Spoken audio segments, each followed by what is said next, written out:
연태진 교수님 소개 감사드립니다. 뭐 엔트레스토는 모두가 카디올로지스트라면 모두가 잘 아는 약인데 교수님 따로 개별적으로 그냥 작성하는 겁니다. 이 나름 오늘은 어큐트 마이오카디알 인팍션에서 그 엔트레스토의 역할에 대해서 좀 소개를 시켜드리고자 합니다. 엔트레스토는 뭐 잘 아시겠지만 우리가 이제 뭐 심장이나 그런 혈관에 있어서 좋지 않은 영향을 미치는 게 뭐 심파세틱 너브 시스템 그리고 라스 시스템이 있는데 이런 것들이 이제 바소 컨스트릭션을 일으켜서 여러 가지 리모델링을 좋지 않게 만들어서 이런 거를 끊어주는 베타 블로커나 라스 블로커 같은 거를 써서 이런 예후를 호전시키는 약으로 되어 있습니다. 근데 이런 시스템과 같이 좋지 않은 영향을 미치는 시스템 외에 나트리우레틱 펩타이드 시스템은 오히려 바소 다일레이션을 시켜서 혈압도 떨어뜨려주고 뭐 파이브로시스나 하이퍼트로피를 줄여주는 그런 좋은 시스템으로 되어 있습니다. 네프릴라이신은 이런 나트리우레틱 펩타이드를 디그라데이션 시키는 나쁜 엔자임이고 이런 네프릴라이신을 이니비션 시키면 좋은 나이트로페트레 MP가 증가를 하게 되고 뭐 하페일러나 여러 가지 리모델링이 좋은 방향으로 개선이 되게 됩니다. 그래서 엔트레스토라는 그런 LCZ696은 이런 그 네프릴라이신 이니비터의 전구 물질인 사쿠비트릴과 그다음 ARB 발사탄을 컨비네이션한 약이고 이래서 라스를 블락킹해서 바소 컨스트릭션을 이니비션 시키고 그다음 나트리우레틱 펩타이드를 인핸싱 시켜서 이런 바소를 릴락세이션을 시키면서 두 가지 효과를 컨비네이션해서 더 좋은 효과를 보이지 않는가라는 생각으로 만들어진 약입니다. 잘 알다시피 뭐 핫페일러에 있어서 엔트레스토는 많은 스터디를 통해서 입증이 되어 있고요.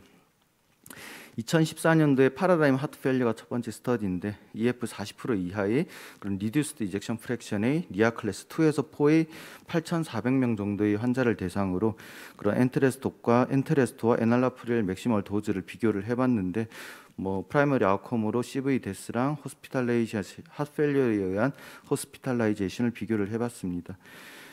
그 엔트레스토가 약 그 20% 정도 릴레이티브 리스크를 20% 정도 리덕션을 시켰고 뭐 CV 데스를 20% 정도 올코즈 데스도 한 16% 정도 리덕션을 시키는 그런 효과가 있는 것으로 입증이 되었고요.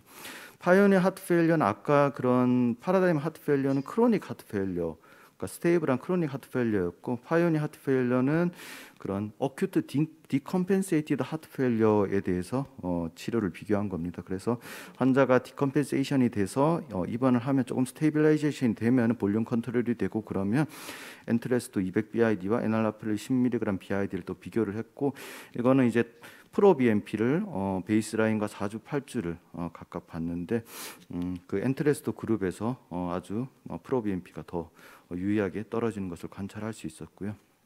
그리고 프루브 하트 페일리어 역시 리듀스드 이젝션 프랙션에서 790명에서 엔트레스토를 쭉 썼을 때 그런 프로 BMP의 변화와 그다음 카디악 리모델링과 관련된 파라미터들을 관찰을 해봤는데 엔티프로비엠피가 14일째 아주 유의하게 확 떨어지는 양상을 보여주고 있었고 여기서 우리가 좀 눈여겨봐야 될 게 이렇게 프로비엠피 자체가 2주 만에 떨어지기 때문에 우리가 조금 더 어얼리하게 인베이시브한 어얼리하게 엔트레스토를 사용을 하는 게 필요하지 않을까 라는 생각이 조금 듭니다.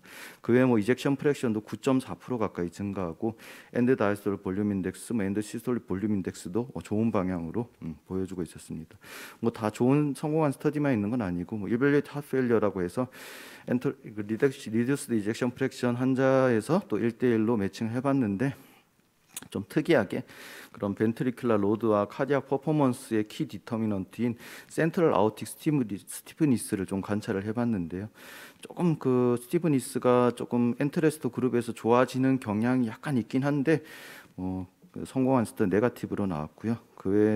그렇지만 그 외에 뭐 다른 우리가 리모델링을 보는 그런 파라미터들은 더 좋게 엔트레스토가 나왔습니다. 하지만 뭐 EF나 뭐 이제 글로벌 롱기튜디널 스트레인 같은 거는 엔트레스토에서 크게 뭐 포지티브로 나온 건 없고요. 다만 이제 E 오버 E 프라임이 많이 감소하는 거 봐서 뭐 다이스톨릭 펑션에도 더 좋지 않나 그런 생각이 듭니다.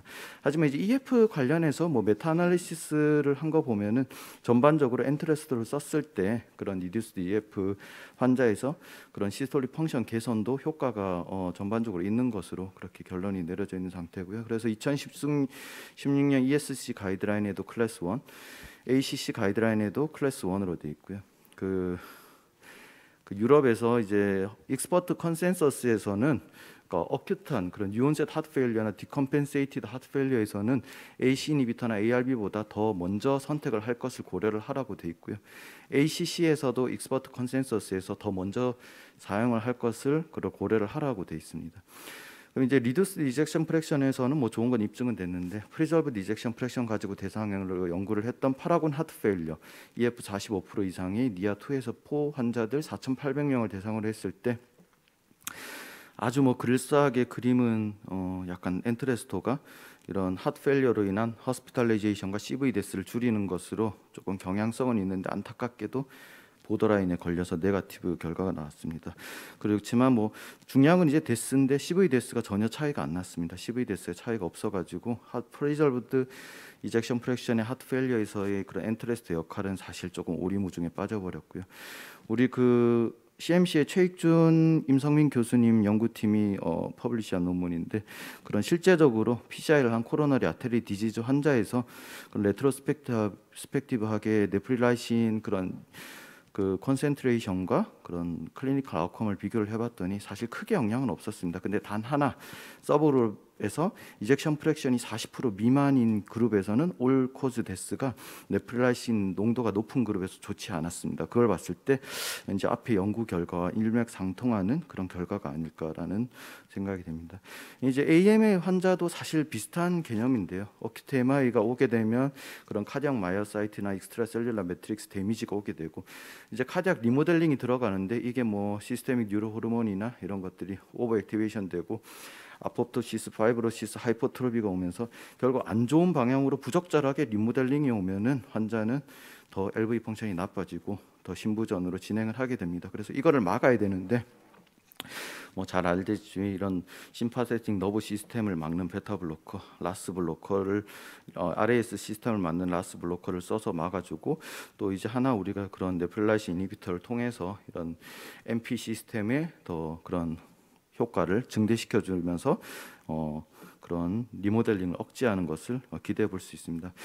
사실 지금 현재로서 나와 있는 결과는 이제 동물 실험 데이터가 좀 많고요. 마우스를 대상으로 했을 때 MI 모델을 만들어서 하루 뒤에 그런 뭐 대조군이랑 에날라프릴 그다음 엔트레스토를 줘봤습니다. 그래서 카디악 럽처가 생기는 그 리스크를 받고 그리고 여러 가지 인플라메이터리 마커들을 봤는데 엔트레스토 그룹만이 유일하게 그런 서바이벌 레이트를 계산시켰고 카디악 럽처가 발생하지 않았습니다. 그리고 그 외에 약간 프랙셔널 쇼트닝도 엔트레스토 그룹에서 더 좋게 나타나는 것을 보여주었고요.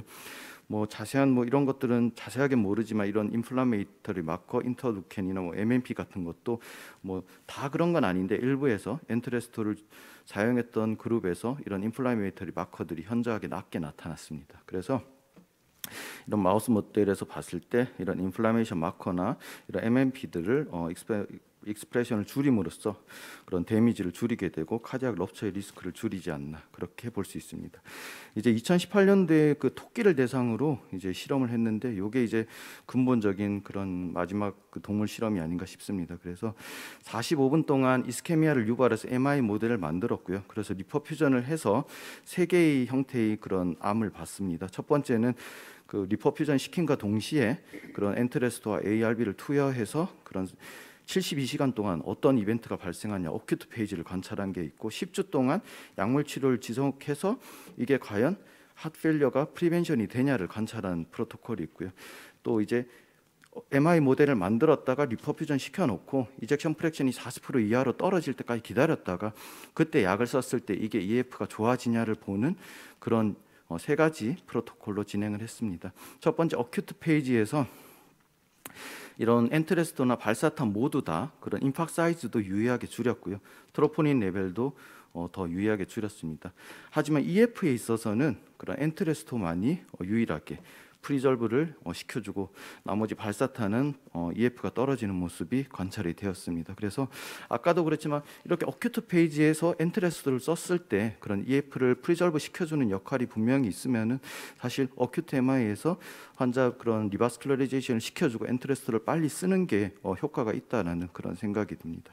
그리고 이제 그런 롱텀하게 치료를 했을 때 엔트레스토 그룹이 그런 EF를 조금 더 프리설브 시켜주는 효과를 보였고요. 물론 ARB도 발사탄도 그렇지만은 약간 엔트레스토가 더 경향이 더 많습니다. 그리고 이런 LV 스카 사이즈에 있어서는 엔트레스토만이 LV 스카 사이즈를 유일하게 줄여주었습니다. 그리고 이런 핫 페일러가 이미 이젝션 프랙션이 40% 이하로 떨어져서 치료를 시작한 그룹에 있어서도 엔트레스토만이 유일하게 그런 EF를 개선시켜주는 효과를 보였고 LV 스카 사이즈도 발사탄은 그러지 못했는데 엔트레스토만이 스카 사이즈를 줄였습니다.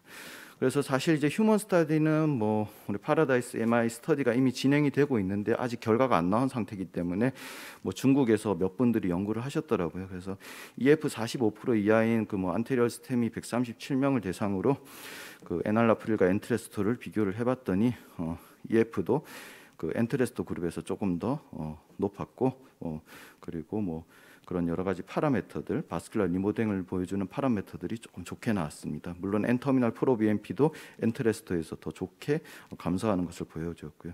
또 중국에서 또 다른 분들이 186명을 환자들을 대상으로 뭐 24시간 이내 엔트레스토를 투여한 그룹과 AC 이니비터를 투여한 그룹을 비교했는데 뭐 이제 전체적인 메이스는 큰 차이는 없지만 6개월 뒤에 뭐 리어드미션 주로 하트 페일리어 때문에 어드미션을 하겠죠. 그런 리어드미션 레이트가 5명 대 13명으로 그 엔트레스토 그룹이 좋게 나왔고 뭐 EF도 좋게 나왔다 그러고 임팍 사이즈도 뭐 좋게 나왔다 그러는데 사실 뭐 EF가 46%고 43%는 뭐 측정하는 사람마다도 다르고 측정할 때마다 EF는 이 정도는 달라질 수 있다고 생각이 때문에 이게 뭐 크게 의미가 있을지는 잘은 모르겠습니다. 최근에 구글 검색을 해봐도 보니까 그런 핫페일러 소사이티 오브 아메리카라는 데서 아직 퍼블리시는 안 됐는데 뭐 페일했다는 스터디 데이터도 나왔더라고요. 그래서 소규모인데 93명을 대상으로 했더니 별로 뭐 얻은 효과가 아무것도 없었다. 네거티브 스터디로 나온 게. 근데 이거는 뭐 소규모 스터디니까 뭐 크게 임팩트는 없을 것 같고요. 이제 뭐 결정적으로 파라다이스 MI가 이제 2016년부터 다 이제 인노리 끝났고 이제 아웃컴을 기다리고 있습니다. 2021년 5월달에 결과가 분석이 될 텐데 이런 AMI 이젝션 프랙션 40% 이하와 또는 풀모널 컨제스천이 있는 5,600명의 환자를 대상으로 그 LCD696 200mg BI와 라미프릴 5mg BID를 비교했고 CV 데스를 이제 봤기 때문에 이 결과에서 만약 엔트레스토가 포지티브 스터디가 나온다면은 가이드라인이 바뀔 거고 현재는 뭐 저도 얼마 전에 뭐 LAD MI를 시술하다가 또 처음부터 뭐 카디오제닉 샥이 있었지만 또 노리플로우가 오면서 혈압이 떨어지고 IABP를 넣고 겨우 혈압을 유지시켜고 나갔는데 그분한테 뭐 선택할 수 있는 약이 뭔가 있다 고민하다가 엔트레스토를 그런 소량으로 비보험으로 써봤는데 그런 가이드라인이 바뀌어서 또 좋은 결과가 나온다면은 엔트레스토가 또 그런 초기에 아까도 계속 제가 말씀드렸다시피 초기에 빨리 투여를 하는 게 결국 환자한테 이득이 될 것 같습니다. 그래서 그런 초기에 쓸 수 있는 그런 보험 규제도 바뀌지 않을까 그런 기대를 해봅니다. 경청해 주셔서 감사합니다.